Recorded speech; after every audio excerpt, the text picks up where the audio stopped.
Hello, welcome to the Kitchen Spy. My name is Kate, and this is a recipe for cauliflower toasts with roasted vegetables and halloumi. There's a little bit of prep involved in this recipe, but it is absolutely worth it because this is a delicious meal. It's really healthy with loads of lovely vegetables in, as you can see, low in calories. I've served it with halloumi, but it's just as nice on its own or with perhaps feta cheese. If you're a returning viewer, thanks very much for coming back. I hope you like this video. And if you're a new viewer, I hope you like it too. But I hope that you'll consider giving my channel a subscribe. Come back for more recipes and food hauls. And if you like this video, please give it a big thumbs up. So there's the finished dish. We'll have a look at it a bit later. But in the meantime, let's have a look at the ingredients we need to make it. Okay, so there's not too many ingredients really. So we've got 1 teaspoon of oregano, 1 teaspoon of garlic granules, and half a teaspoon of freshly grated nutmeg. And I've got here 2 large eggs, and I've just beaten them together. And then I've got 100 grams of strong cheddar. And you could use low fat cheddar if you want to, but I prefer to use full fat cheese if I'm honest, and perhaps use a little bit less of it. Pepper and salt, of course. And here I've got 1 extra large cauliflower broken into florets, because what we're going to do with that is blitz it in the food processor.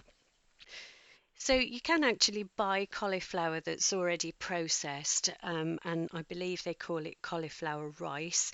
I can't seem to get that in my supermarket, so I just buy the cauliflower and just pass it through the food processor. It's no bother really, although it is horrible to wash the food processor up afterwards because the stuff gets everywhere. But if you've watched any of my videos before, you'll know that washing up is not my favourite thing.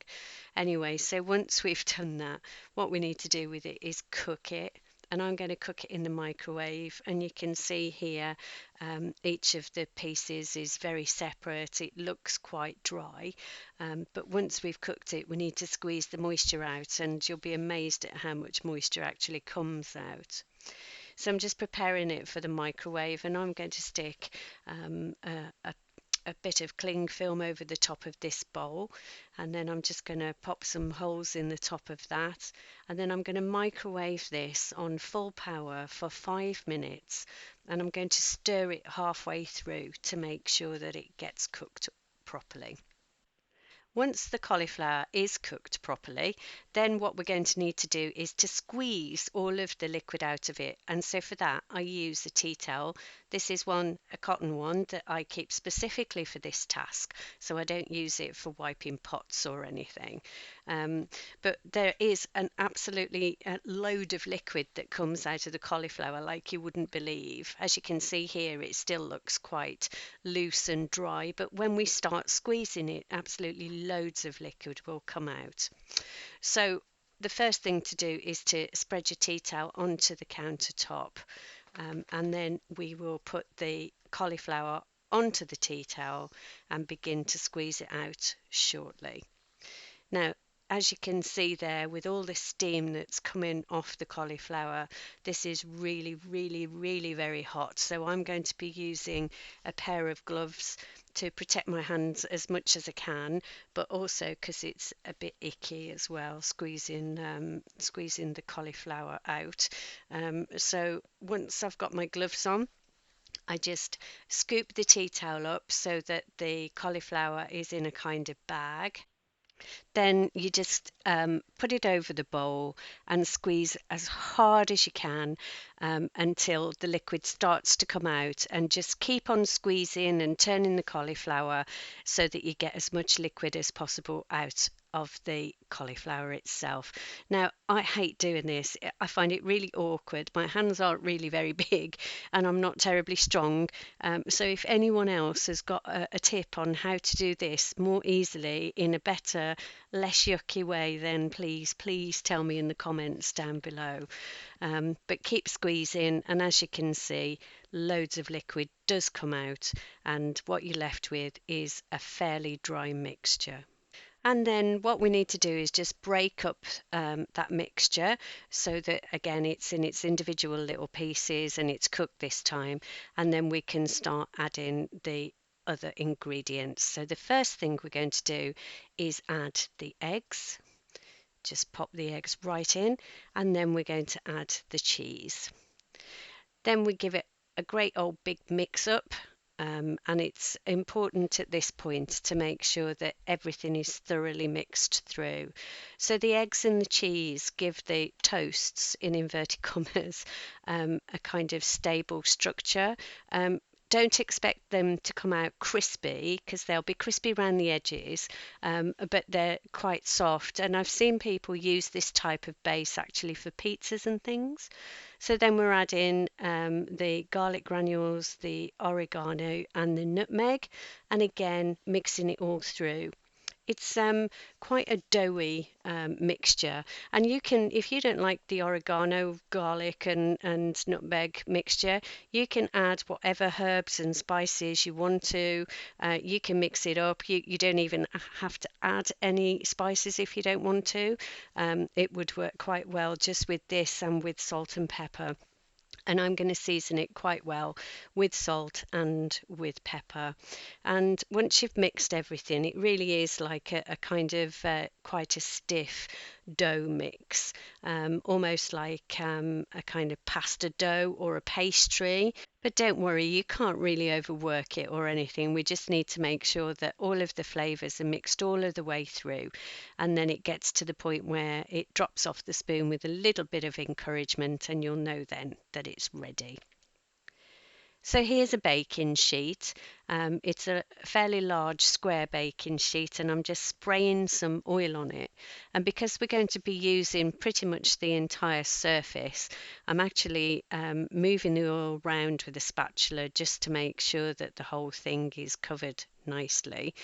And then once I've done that and I'm comfortable, I'm just going to plop the whole thing onto the baking sheet. I've seen people do something similar like this and just make four little piles, but I actually think it's much easier to make one big flat square shape, and then you can separate it off into the individual toasts. So as you can see there, I'm just squishing it down, making sure that we cover the whole of the sheet, and I'm trying to keep the edges as neat as possible, but you don't have to be too neat. Then once you've got the square, then we want to make it into four individual toasts. So I'm doing that by just slicing down the middle and just moving it across. It's a really malleable mixture, so it's really easy to do this. So you can see there are four toasts. Now I would just have one as a portion. My husband would probably have two, so it's entirely up to you what you have. But what we need to do now is to cook these in the oven, gas mark 6, 200C or 400F for about 40 minutes. Keeping an eye on them to see they don't burn. Then we've got the toppings that I'm going to be using. So I'm using halloumi. I absolutely love halloumi. It's really gorgeous. We have it quite a lot in the summer with salads and things. And here's just one block chopped into the pieces. Then I've got some vegetables here which I'm going to roast. So there's a yellow and red pepper, two red onions, about 100 grams of mushrooms, but you can use whatever vegetables you like. And then on this plate, these are going to go into the oven a bit later because they take less time to cook. So I've got one courgette chopped up and quite a generous handful of cherry tomatoes. So you can use whatever vegetables you want. This is just what I got in, and these make a really good mixture. So here's the toasts after about 40 minutes. You can see around the edges they're crispier. They smell really, really gorgeous. I think cooked cheese just does smell lovely, doesn't it? So as I said, there'll be two for my husband, one for me, and I'm saving one actually for my lunch tomorrow. So here's a closer up version of it. They do really look very tasty indeed, and they absolutely are. This is one of my favourite recipes. If it wasn't for squeezing the cauliflower, I'd do it far more often than I do. And then this is the roasted vegetables. These are just halfway through, but I thought I would show you those. And here's me just frying off the halloumi. So just in a frying pan with a few sprays of oil. And what we're looking to do is get it looking evenly brown like those few pieces there on both sides. Halloumi isn't really a cheese that you would eat raw. I don't know whether there would be an issue health-wise if you did. I don't think so. I just think it would taste horrible. It's quite a kind of rubbery cheese, so you definitely need to cook it. There's a fantastic Delia Smith recipe actually for a starter, which is fried halloumi with a kind of garlicky, coriander, lemony dressing. Oh, it's gorgeous.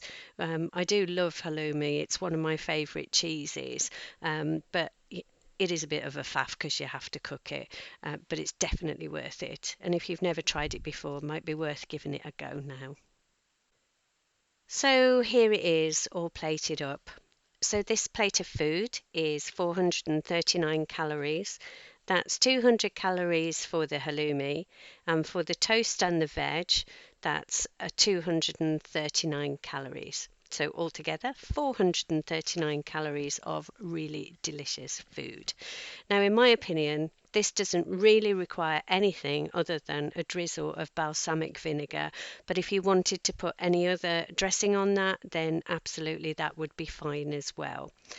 So here it is with the balsamic vinegar, and this really is a very, very delicious meal. I hope you give it a go, and if you do, please let me know how you get on. I've put the ingredients in the description box down below, and I've put those in metric and imperial. I hope you do try it because it is really worth it, and it's worth so much more than the sum of its parts, if you know what I mean. It's been really great showing you this video. If you have liked it, then please give it a thumbs up. If you are already a subscriber, thank you so very much for your support. It really means the world to me.